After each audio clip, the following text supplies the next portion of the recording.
हिमाचल के जब दुख और दर्द में खड़े नहीं हो सके,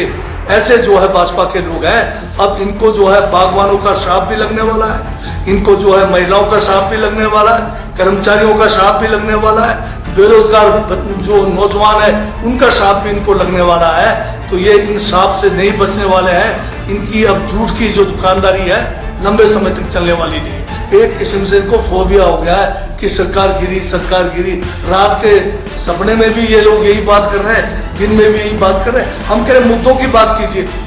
परंतु कोई महिला आकर हिमाचल प्रदेश के लोगों को अज्ञान मानना शुरू कर दे, कोई मूर्खतापूर्ण बातें करना शुरू कर दे, ये हमारे से बर्दाश्त नहीं होगा। भाजपा की नीति स्पष्ट है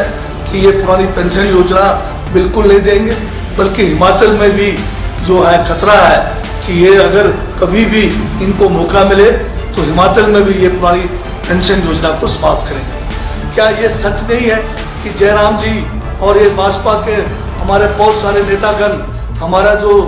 हिमाचल प्रदेश का इलेक्टोरल ऑफिसर है उसके पास जाकर ये 1500 रुपए की जो योजना है इसके ऊपर बाड़ लगाने की कोशिश नहीं की। जगत सिंह नेगी ने कहा है कि एक तरफ तो जयराम ठाकुर कह रहे हैं भाजपा की सरकार बनते ही हिमाचल में ओपीएस बहाल की जाएगी, वहीं दूसरी तरफ राजस्थान में उनकी सरकार बनी है और जैसे ही वहां भाजपा सरकार बनी उन्होंने ओपीएस को बंद कर दिया है। वहीं प्रधानमंत्री नरेंद्र मोदी ने भी राज्यसभा में ये बयान दिया था कि ओपीएस किसी भी देश या प्रदेश के लिए हितकारी नहीं है और ओपीएस से प्रदेश कंगाल हो जाएंगे, ऐसे में इसे समय रहते बंद कर देना चाहिए। तो क्या जयराम ठाकुर प्रधानमंत्री मोदी से भी ऊपर है जो सत्ता में आते ही ओपीएस को बहाल करने वाले हैं? ये कहना था जगत सिंह नेगी का। कर्मचारियों में खुशी की लहर है, जहां पर 3-4 हजार रुपए नए पेंशन योजना के तहत इनको एक रकम दी जा रही थी, अब जो है 27 से 30 हजार रुपए जो है सरकारी कर्मचारियों को ये पेंशन मिलना शुरू हो गया है। इसमें सबसे बड़ी बात यह है कि जो हमारे विपक्षी भारतीय जनता पार्टी और उनके नेता रोज जो है गुमराह करने चले हुए हैं। वो कहते हैं कि ये पेंशन योजना जो है इसका कोई लाभ नहीं मिल रहा है, और दूसरी बात ये कहते हैं कि ये भी जो है पुरानी पेंशन योजना को जो है लागू रखेंगे, जारी करेंगे। परंतु हकीकत ये है कि देश के प्रधानमंत्री हमारे नरेंद्र मोदी जी ने अभी हाल में जो राज्यसभा के जो हमारा सेशन था उसमें उन्होंने कहा कि पुरानी पेंशन योजना को जो है तुरंत जो है समाप्त किया जाएगा,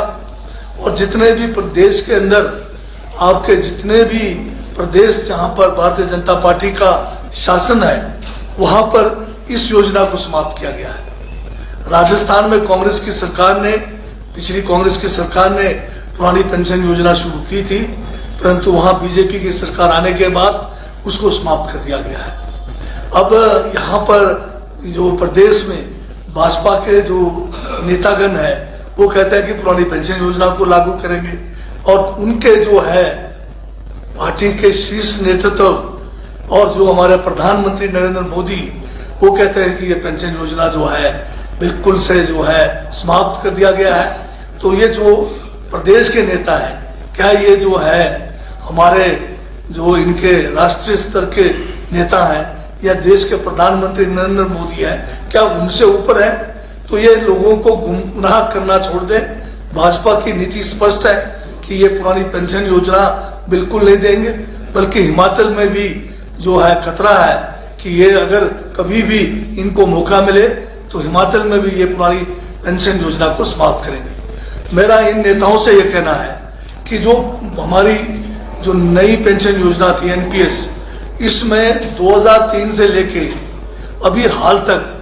करीब जो है 9000 करोड़ रुपए एनपीएस का, जिसमें हमारे कर्मचारियों का शेयर भी है और प्रदेश सरकार का शेयर भी है, वो केंद्र सरकार के पास जो हमारा जो NSDL है, जो हमारा नेशनल सिक्योरिटीज डिपॉजिटरी लिमिटेड है, जिसके पास ये धनराशि जमा है जो केंद्र सरकार के पास है 9000 करोड़ के करीब है। अगर इनमें दम है तो ये 9000 करोड़ रुपए जो है केंद्र सरकार से हिमाचल प्रदेश में लेकर आए, ताकि हिमाचल प्रदेश जिसका आपने पिछले जब आपकी सरकार थी उस समय आपने इस खजाने को लूटा है। कम से कम ये पैसा अगर केंद्र से जो हमारा अपना पैसा है इसको आप अगर दिलाएंगे, आप इसको लेकर आएंगे तो हम भी आपका धन्यवाद करेंगे, क्योंकि ये बहुत बड़ी रकम है हिमाचल के संदर्भ में, हिमाचल के विकास में इस पैसे का बहुत बड़ा योगदान हो सकता है।